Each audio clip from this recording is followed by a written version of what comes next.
नमस्कार दोस्तों, आज का मेरा टॉपिक है क्रांतिवीर संगोली रायण्णा। संगोली रायण्णा कर्नाटक के एक महान स्वतंत्रता सेनानी, वीर योद्धा और क्रांतिकारी थे, जिन्हें ब्रिटिश ईस्ट इंडिया कंपनी के खिलाफ अटूट संघर्ष के लिए याद किया जाता है। वे कित्तूर रियासत के सेना प्रमुख थे और रानी चेन्नम्मा की वफादार सैनिक के रूप में प्रसिद्ध हुए। उनका जीवन ब्रिटिश साम्राज्य के विरुद्ध एक प्रेरणादायक गाथा है, जो आज भी कर्नाटक की लोक कथाओं, गीतों और फिल्मों में जीवित है। 2012 में बनी कन्नड़ फिल्म संगोली रायण्णा उनके जीवन पर आधारित है। संगोली रायण्णा का जन्म 15 अगस्त 1798 को कर्नाटक के बेलगावी जिले के संगोली गांव में एक कुरुबा यानी गडेरिया जनजाति के परिवार में हुआ था। वे बचपन से ही शारीरिक रूप से मजबूत और कुशल योद्धा थे। उनकी ऊंचाई 7 फीट से अधिक बताई जाती है, जो उन्हें युद्ध क्षेत्र में एक भयानक शत्रु बनाती थी। युवावस्था में ही वे कित्तूर रियासत की सेना में शामिल हो गए और अपनी बहादुरी से रानी चेन्नम्मा का विश्वास जीत लिया।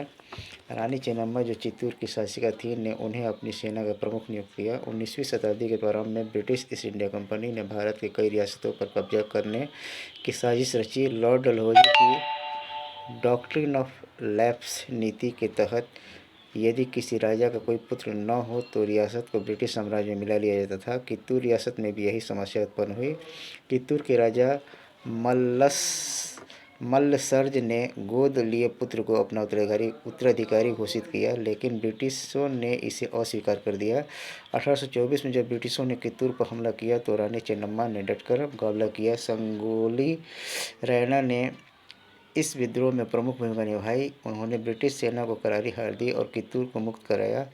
इस युद्ध में ब्रिटिश अधिकारी थैकर और अन्य मारे गए। हालांकि बाद में ब्रिटिशों ने चालाकी से समझौता कर लिया, लेकिन रानी चेन्नम्मा को कैद कर लिया गया। रायण्णा ने रानी की रिहाई के बाद भी संघर्ष जारी रखा। रानी चेन्नम्मा की मृत्यु 1829 के बाद भी रायण्णा ने हार नहीं मानी। उन्होंने एक गुरिल्ला सेना का गठन किया, जिसमें आम किसान, चरवाहे और ग्रामीण योद्धा शामिल थे। उन्होंने ब्रिटिश अधिकारियों पर छापामार हमले किए, कर वसूली रोक दी और कित्तूर की बची हुई भूमि को मुक्त रखा।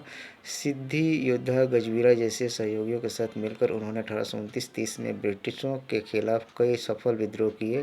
उनकी सेना ने ब्रिटिशों को खदेड़ा और रियासत को कुछ समय के लिए स्वतंत्र रखा।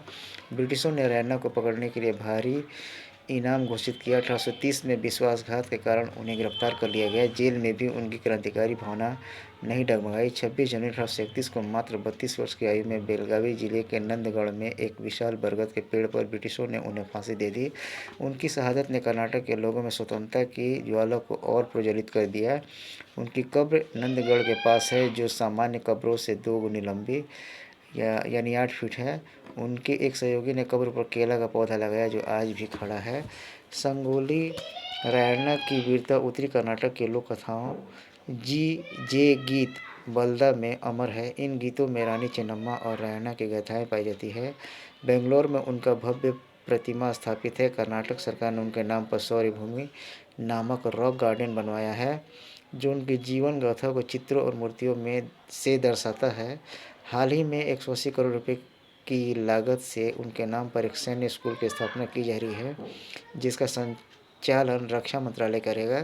क्रांतिवीर संगोली रायण्णा का जीवन हमें सिखाता है कि सत्य और स्वतंत्रता के लिए संघर्ष कभी व्यर्थ नहीं जाता। वे एक सच्चे देशभक्त थे, जिन्होंने सामान्य जनता को संगठित कर ब्रिटिश साम्राज्य को चुनौती दी। थैंक्स।